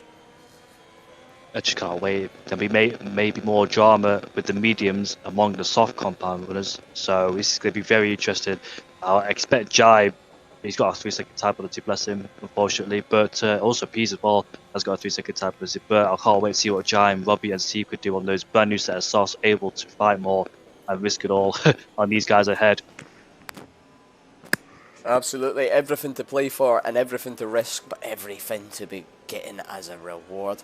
It really is a hard position when you get these late safety cars when you're on a penalty, because it does kind of rule out the fact that if you did have a 5-second penalty that you had to serve in the pits under a safety car previously, that can't be removed by the stewards. And a 3-second gap, it can be really difficult when everybody's battling here to pull that out. You, instead of maybe losing 1-2 positions like you would under normal green flag racing, you can see your 3-second gap, especially from what we've seen the DRS trains to be like round here so far, drop you from P1 to P12. Maybe not quite that severe, but yeah, that's about the brunt of it. I've had this happen to me back in Belgium in the league race where the safety cars came out at the last possible moment, and it was common sense for me and 2 other people to stay out there, but the guys behind pitched on softs. They just picked us up one by one. I lost the race on the last corner on the last lap. That was in Belgium, of course, but I thought I had it, but I didn't. The guy got me on the soft compound tyres. I had the grip to go around the outside of the last corner. You know, imagine how painful that was, being in the lead the whole race, and the guy being in P5 or P6 the whole race. Then the safety car comes out, benefits him massively, and let's see then what these guys can do. I'll keep an eye on Robbie because I know he won't back down for any situation like this or any opportunity, I must say. So it's going to be very interesting to see what the soft runners could do against these mediums. Peers will be under massive pressure with the guys on the soft tyres behind him. Absolutely. Marty has got a 3-second time penalty, probably for corner cutting. That's in the sky. That's in by itself as well. So pick up a safety car pick up a penalty under the safety car, but will Giroud pull the pin then? And it's going to be right about now. Rudy behind him, so is Walter then. So not only Rudy's trying to fight Giroud Vizza, but it's also going to keep out the soft compound tyres. As there he is, the Rudy tucked in the slipstream, but Giroud Vizza pulls out to the left-hand side, and who will break later? It looks like Giroud Vizza, but Rudy trying to stick around the outside. Giroud Vizza cuts off the inside line for turn 2. Good defending strategy there from Giroud Vizza. Rudy stays in P2 ahead of Walter. P's in P3, but Robbie going side by side. He's fighting with his fellow soft runner there as it's a drag race all the way down towards turn 4 and turn 5, the second chicane. Who's later on the brakes between these two? Looks like it's Robbie. Got to be careful to the back of Pease. Yes, he does hit the back of Pease, who comes into contact with the Alfa Romeo. And Alfa Romeo have to take a base of action there, and he'll stay in P5. He gets a legal overtake. Has to give the place back towards Robbie. Pease struggling there. He's gone wide through the first Lesmo. Here comes Robbie. Will he go down the inside? No, he won't. He's going to overtake as quick as he can. Down the inside of Andreas further back for Lesmo too. Sorry to jump in there. Not quite having the space and losing out massively down from P5 P8 all the way down to P12 there, just going for a move that maybe wasn't on, or it didn't get. Now he's hitting the back of Nathan. That'll be wing damage, having to cut a Scary, and that could be curtains for Seeb's race, a maximum of 14th here, and it causing those yellow flags. Sorry to jump in there, but there we go. Peas and Gine going side by side. Andreas getting involved in the mix here as well, and those softs just picking apart Peas. I wonder if he's got damage, looking at how slow he's going. Does. First Lesmo went very wide. But we're on to the last lap then. Rudy is right behind Jeroen. Now or never, it must be for Rudy to try and sneak one down the inside, or try and get a better exit into turn 1 and turn 2, try and slipstream it all the way to turn 4. But Walter right behind him as well. Robbie, he spent a lot of time trying to fight Peas, and that cost him a lot. He's within 9/10s, but obviously it's the last lap, so these guys will be safe unless they make contact with each other. But I must say, it's Rudy's last chance now to try and get Jeroen down the inside. Jeroen has it covered, unless he makes a mistake, of course, into the next few corners here. But he needs to keep it nice and clean now. I don't think there's no way Rudy can try and get past unless he gets a better exit, of course. But it will stay like this. Rudy will try and push as hard as he can. So will Robbie down in P4 as well on those soft compound tyres. Moving further back with... Ferg and Rotation make contact. They're both off into the gravel there. And it looks like Rotation's hit the wall as well for good measure. So side by side between Marty and Steiny there. I want to go on board with the guys in the Scary to see how they'll sort themselves out. Look at Robbie, he's all over the back of Walter. Can he try and get Walter? He's going to slipstream it onto this back straight here. Here we go, they're both using their ERS. This is going to be so close. Robbie has the outside line there for Parabolica. Goes around the outside. This is like Australia. But here's Walter there. They both make contact. Robbie getting pushed off the track. They go side by side. This is going to be a drag race all the way to the line as Jeroen wins. Rudy P2. But Robbie nicks P3 away from Walter. Just at the nick. He's just done it ahead of Walter. That's unbelievable. Just like in Australia there. Gets him on the final corner. That's just unbelievable. Robbie having a better exit through Ascari than getting all the way down into Parabolica. Unbelievable. 600 separating the two. Robbie getting back onto the podium, nicking it away from Walter for that P3. But it is Jeroen from Rudy, and followed by Robbie. Your driver of the day, and I've got to say, probably my driver of the day. If you're still in the comments down below, let us know who yours is. I would love to actually get some input from the audience with the driver of the day. I think it would be a great little addition. So let us know who you think is going to be your driver of the day. But what a race. What a race indeed. I think that pretty much had everything. Well, you could ask for already. 2 safety cars, soft runners versus medium runners. Look at that, you could just see P20 to P3. Robbie, definitely my driver of the day for sure. Shame for Rudy there. He was waiting so patiently, and the safety car came at the wrong time for him, and obviously he was too far back to make a move. And Williams winning then yet again. Rudy in P2, Jeroen in P1, Robbie P3, Walter in P4, Andreas in P5, Nathan JB P6, Tigriff in P7, Giant finishes in P8, Ferg P9, Stanley P10, Marty P11, Seeb in P12. Peas are, it must feel for Peas there, because he did absolutely nothing wrong, and that first safety car with Head Bompier just losing his control of his car, and Peas was just there to collect him. That's just a massive shame for Peas there. What could he have done?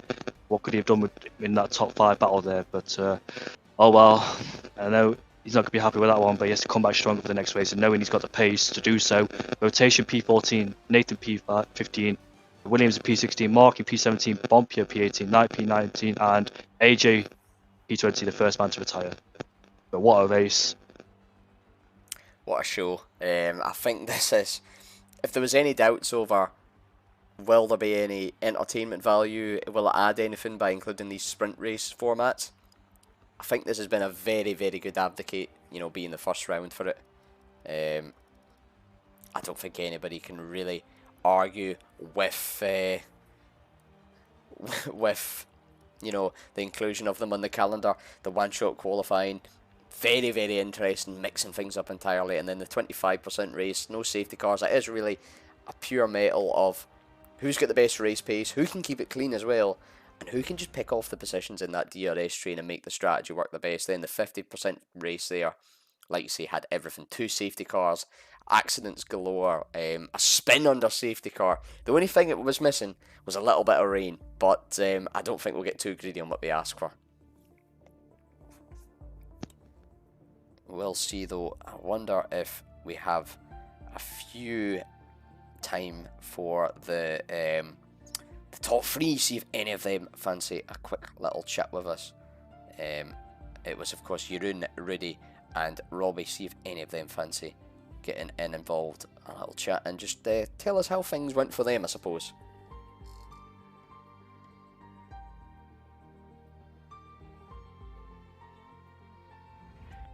But until that happens through, I suppose we'll have a look through, of course, what's to come in the season and the few weeks coming up.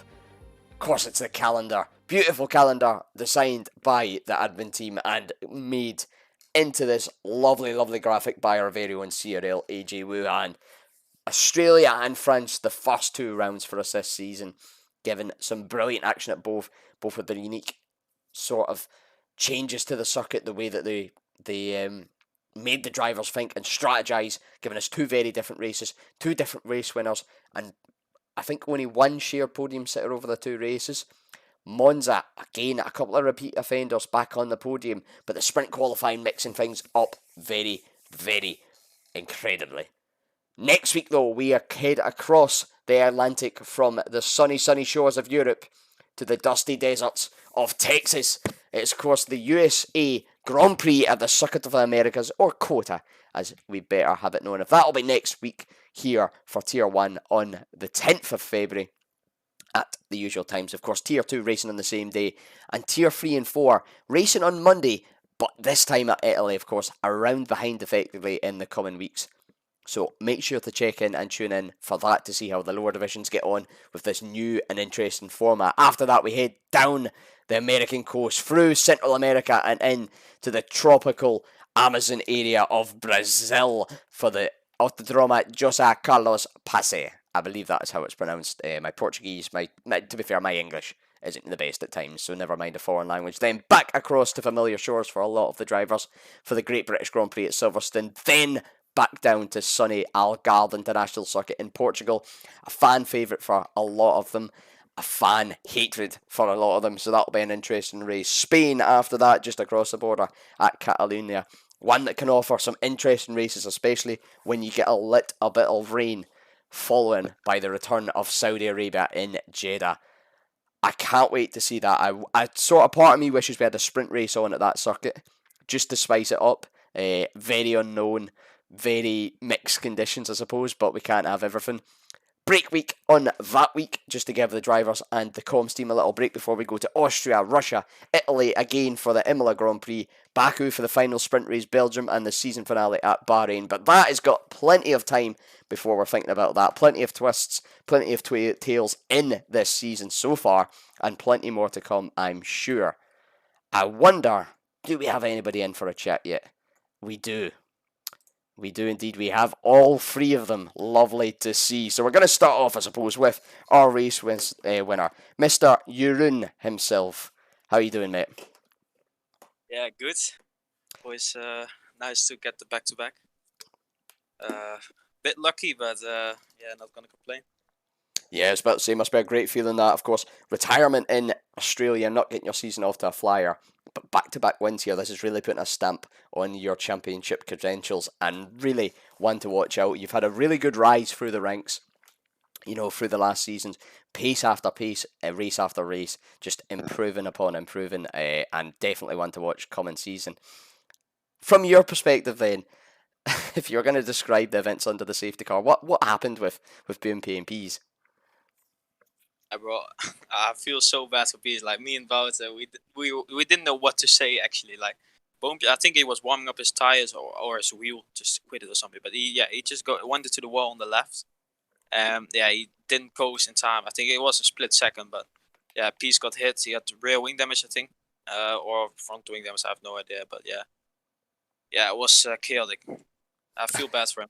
I really do. Indeed, very unlucky, very chaotic. Jamie, anything to add for your good friend Jeroen Wieser? You've recovered beautifully after the Australian Grand Prix. 2 wins on the trot, just like Scott said. So, how are you feeling for the next race, Jeroen? Shit. I'm not that good in the USA, so we'll be damage limitation. It's the track. There are a lot of corners off camber and shit. I'm just not good at that, but I'll make the best of it. throughout the whole race, you were attacking and defending. How much pressure did you get put through? How did you manage to keep on? How did you manage to get under the pressure there? I didn't word it right. Sorry, I'm tired. Yeah, no, How did you it manage was. to? How did you manage to not? Oh, I can't explain it. I'll I probably get say what it you after mean. I stream. get what you mean. Yeah. Yeah. Attacking and defending a Seta is quite stressful. Like for example, the race starts where you need to, you want to overtake, but you also want to keep your position. Like it was, my starts weren't really good, so for me was, try and keep position. And yeah, in the race itself, Rudy behind me wasn't fun because he was very fast today. Also on the straights, I don't know what wings he was running. I was running 6.2. He probably was one lower because he was a bullet on the straight. So yeah, he didn't give me a nice time. And yeah, overall, good race. Absolutely. Well, congratulations on your second win of the season. I'm sure it won't be the last, knowing you very well. Don't suspect this will be the final time we talk to you this season, but congratulations again on the 40 points and another back-to-back win. Moving on, Mr. P2 Rudy. I think this is the first time I've spoke to you in a post-race interview.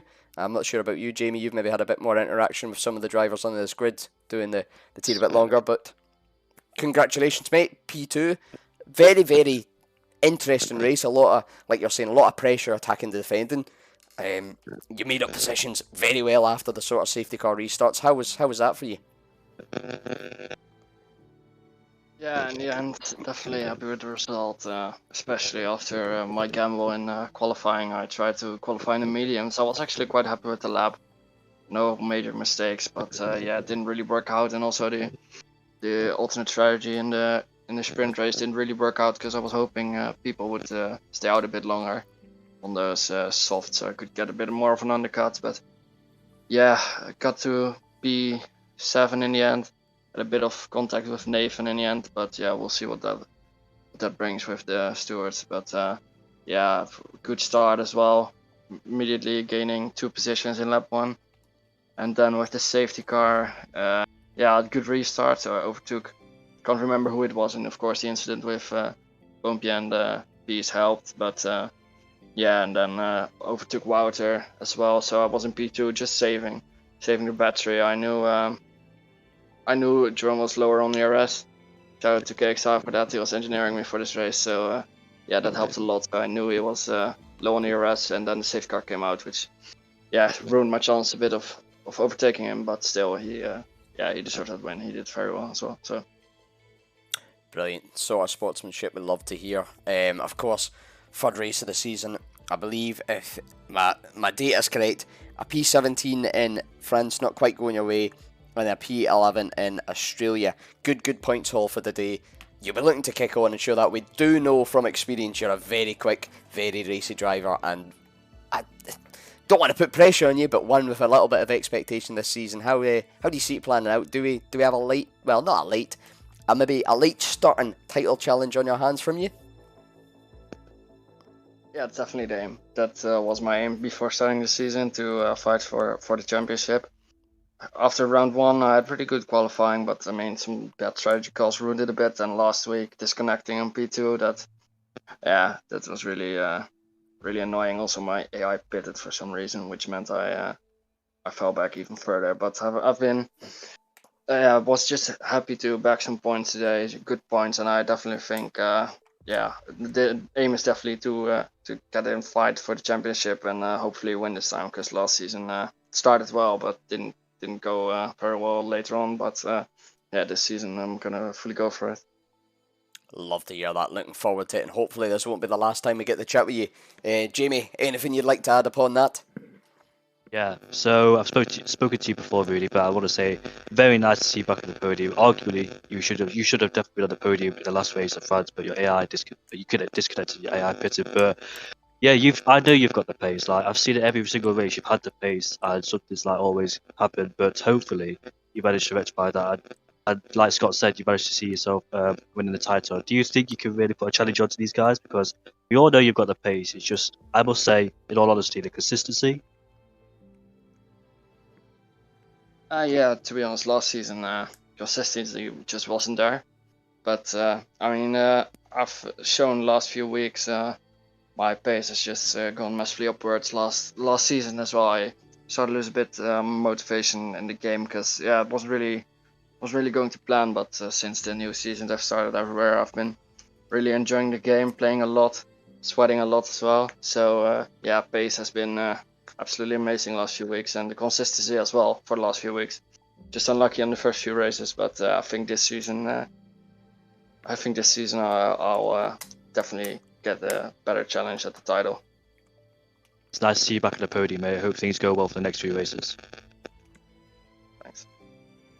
Absolutely brilliant to speak to you, Rudy. A pacey driver with fire and hunger in the belly. That's, to me, what CRL is all about. Speaking of a driver with hunger, the man with a hunger for overtakes. We've seen him do it in Australia. Was it just a fluke? Was it nothing? Back from P20 all the way up to P3 with a lovely overtake on the final corner of the final lap. It is, of course, Robbie in the, not the Ferrari. That is, of course, Rudy.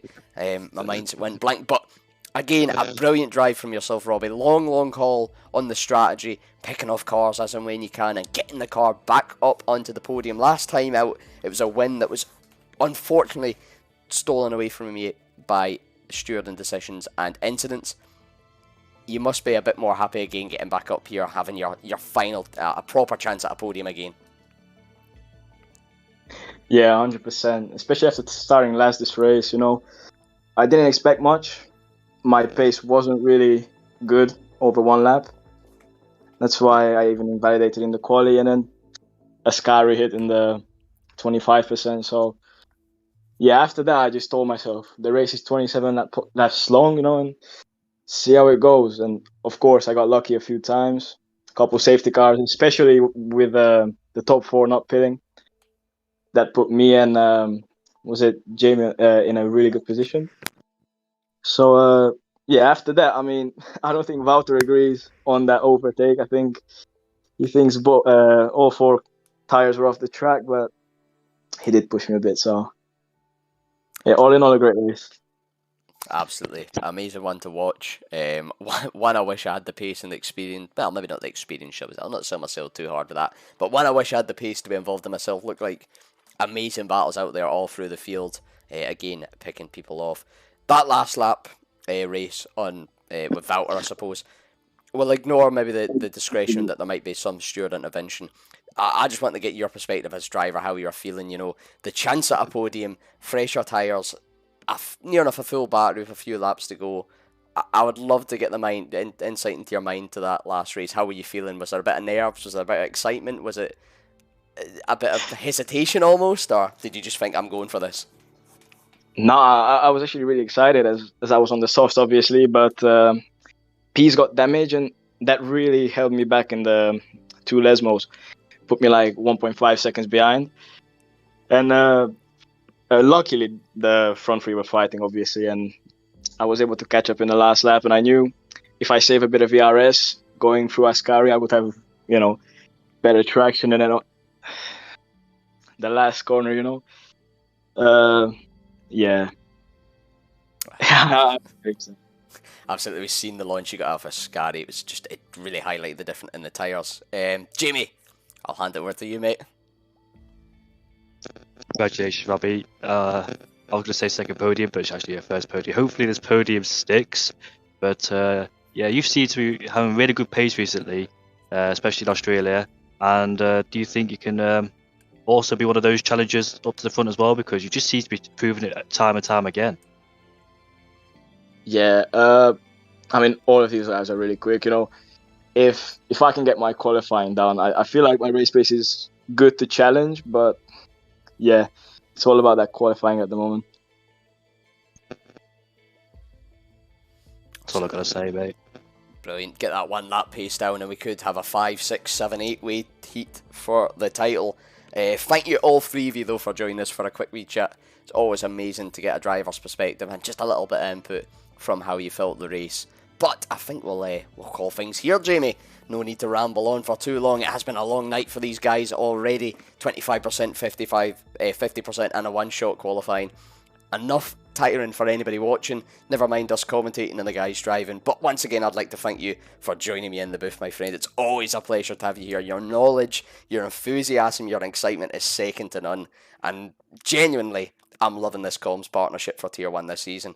The racing's been on point, it's been giving us plenty of action to, and it's just, I'm enjoying myself, shall we say. Myself too, mate. Not to get emotional in you, but it's been an absolute pleasure to commentate you once again, and I'm really looking forward to joining back next week as we head to the Circuit of America over in Texas. We'll be back again, the same time, the same place, 8:30 GMT for the quota, round 4. Back to the normal qualifying, full qualifying and a 50% race to take to see who will take lights out and checkered flag under the sun of Texas. As always, I've been your host, CRL Freefall, joined by the amazing, the marvellous Jamie Morrison, my good friend. Not Morris, I've done that twice now this season. Make sure to tune in though on Monday night for the CRL channel to see Tier 3 and Tier 4 take to the circuit of Monza to see how the Tier 3 and 4 drivers handle the new layout of the sprint weekend and see how things go along for those. Apologies if you heard a little ringing there. Somebody decided to phone me on a private call in Discord. I've been your host, CRL Freefall. Once again, I'm looking forward to seeing you all in track and all in the comms boost next week for round 4 of CRL Season 6. Thank you all and have a very, very good night.